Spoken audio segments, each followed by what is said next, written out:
Marcus Morris Sr., and Pistons head coach J.B. Bickerstaff. Marcus, I'm going to start with you. So you saw the sports books. They favor OKC, but you think the Thunder are vulnerable. Why? I still think I feel like they still have a lot to prove to be minus 180 to win it all. Like that's just too much. I think that actually, if you would take a step back, that Minnesota was the team that actually had to go through some teams to beat guys. The Grizzlies, they really didn't put up a fight against OKC. I thought that was an easy series. They took Denver to 7, had to go home and overcome a early deficit to win this game. And I just thought that, it came down to David Adelman being a rookie head coach and not really mixing it up, right? Like he didn't make any real-time changes, and they continued to try to force the ball to Jokic, which turned into turnovers and slowed their offensive down.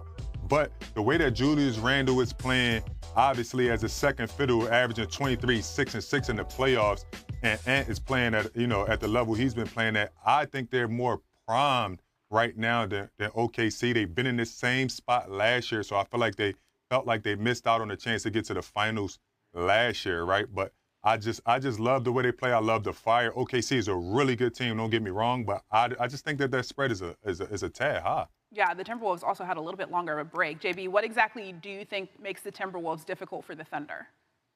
They're difficult because of their balance. They're a team who doesn't have to substitute offense for defense, right? Their best player in Anthony Edwards is a guy who's willing to take on defensive challenges, and we know what type of offensive player he is and how explosive he can be in the way that he can take over games. Julius Randle is the same way. He's a guy who's willing to take on those challenges, but then presents a ton of problems offensively with his ability to drive the basketball, put foul pressure on you. And then Rudy Gobert does it on both ends for you. He's proven if teams decide to go small, he can take advantage of them with lobs and offensive rebounds. And we know how good he can be defensively. And then throw in guys like Naz Reid and Dante DiVincenzo who come off the bench and do similar things. They're good on both ends of the floor. They can spread the floor. They can create shots. And then knowing Chris Finch well, Chris Finch is going to have his teams prepared.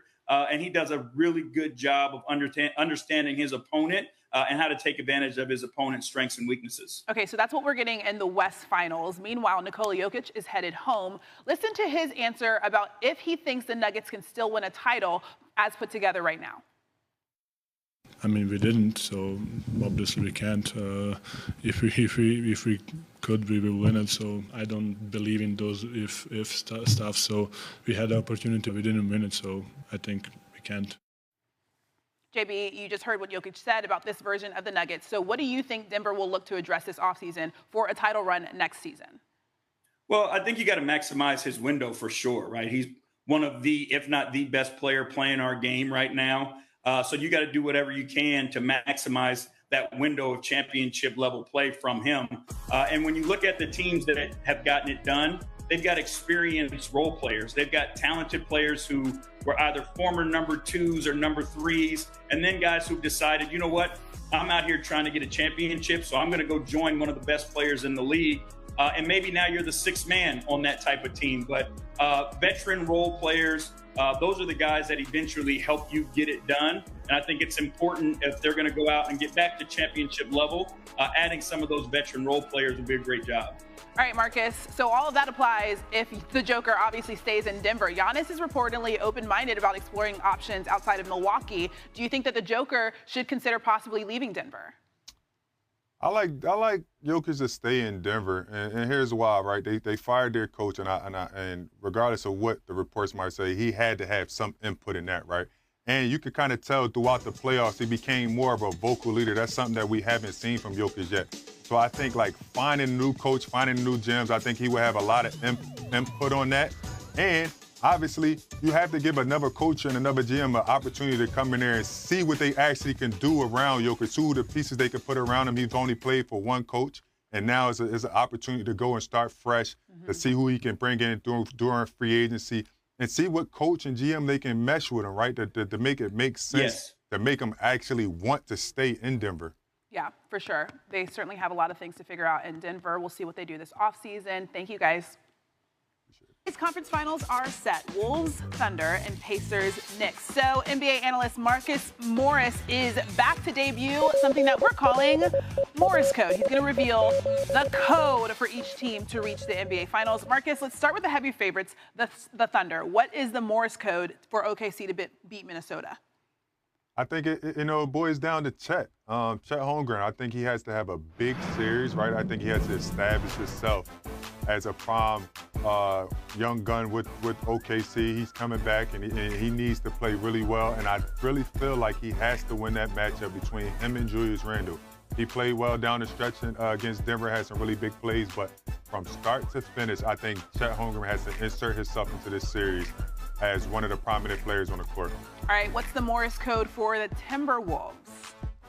And I got to double back on that. I just mentioned Julius Randle, right? Like, Julius Randle has been playing stellar basketball in his playoffs, averaging 23, 6, and 6.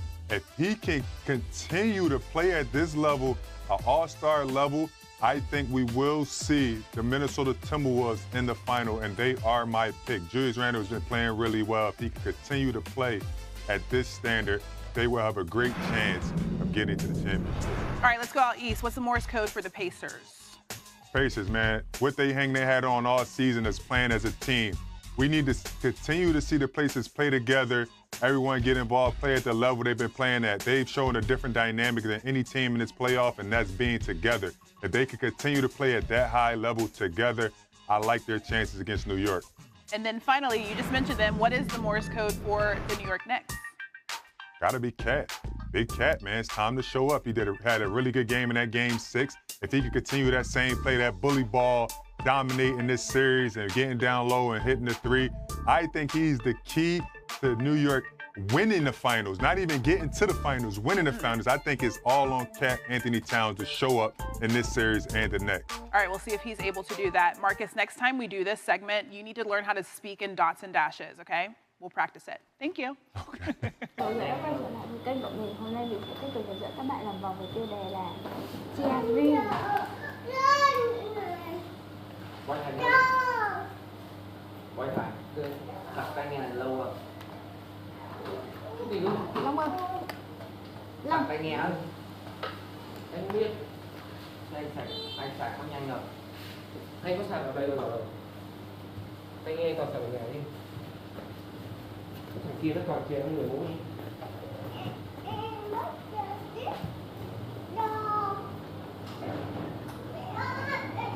Bảy máy luôn.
Đi ra ngoài nhanh.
Ba bài kia.